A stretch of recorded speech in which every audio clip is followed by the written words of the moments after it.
කොහොමද ඔයාලට? ඉතින් අද මම අරගෙන ආවේ අලුත් වීඩියෝ එකක්. ඉතින් අද වීඩියෝ එකෙන් කියලා දෙන්න යන්නේ කොහොමද මෙන්න මේ විදිහේ චැටර් බොක්ස් එකක් පියවරෙන් පියවර හදාගන්නේ කියලා.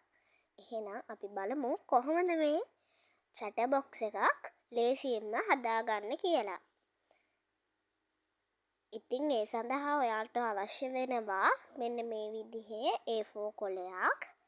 ඔයා A4 කොලය මේ විදිහට A4 කොලේ මේ විදිහ සමචතුරස්‍රාකාරව කපාගෙන ඊට පස්සේ මේ තියෙන කොන් හතර මෙන්න මේ විදිහට ඔයා නවා ගන්න ඕන.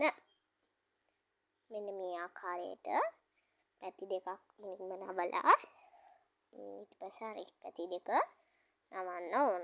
ඒ විදිහට කොන් හතර ඔයා මේ විදිහට මැදට නවන්න ඕන. මේ විදිහ ගානට එක නවා ගන්න. ඊට පස්සේ මෙන්න මේ විදිහට හොඳට නවා ගන්න නීට් එකට. ඊට පස්සේ මේක මේ විදිහට අනිත් පැත්තට හරව ගන්න ඕන. මේ විදිහට කොන් හතර හරියට නවලා ඊට පස්සේ මේ ආකාරයට ඒක අනිත් පැත්තට හරවගෙන ඊට පස්සේ මෙන්න මේ විදිහට මේ පැත්තෙනුත් අර කොන් හතර නවන්න ඕන. මේ පැත්තෙනුත් අර කොන් හතර නවා ගැනීමක් සිදු කරන්න ඕන. අර පැත්තෙනුත් නවලා ඊට පස්සේ මේ පැත්ත හරවලා මේ පැත්තෙනුත් කොන් හතර නවන්න ඕන.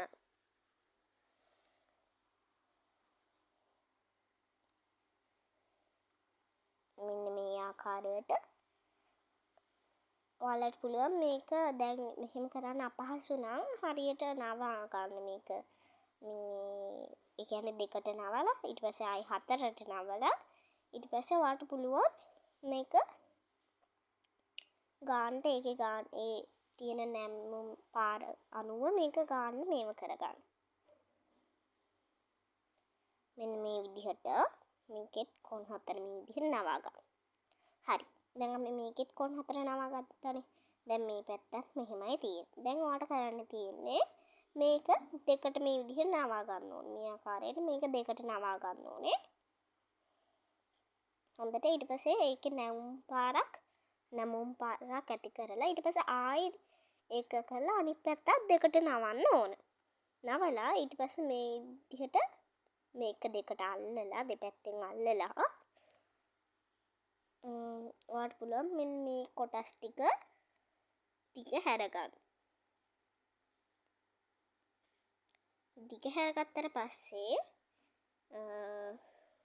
මම ආයෙ පෙන්නන්නම් දිග හැර ගන්න ආකාරය.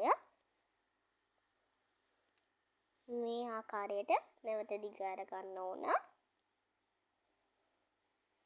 දිග අරගෙන ඔයාලට පුළුවන් දමර ඇඟිල්ලයි මාපට ඇඟිල්ලයි එකට තියලා මේ විදිහට මේ ආකාරයෙන් මේක නවා ගන්න. මේක හසුතව ගන්න. ඉතින් ඔන්න ඔය විදිහට තමයි අපි චැටර් බොක්ස් එකක් නිර්මාණය කරේ. ඉතින් තවත් අලුත් වීඩියෝ එකක් අරගෙන ඔයාලා හම්බ වෙන්න බලාපොරොත්තු වෙනවා. ඒ වගේම පොඩි දෙයක් කියන්න ඕන. මම මේ චැටර් බොක්ස් එක හදන පතරම් නවා ගන්න අවශ්‍ය ආකාරය මෙන්න මේ chart එකකින් පෙන්නනවා.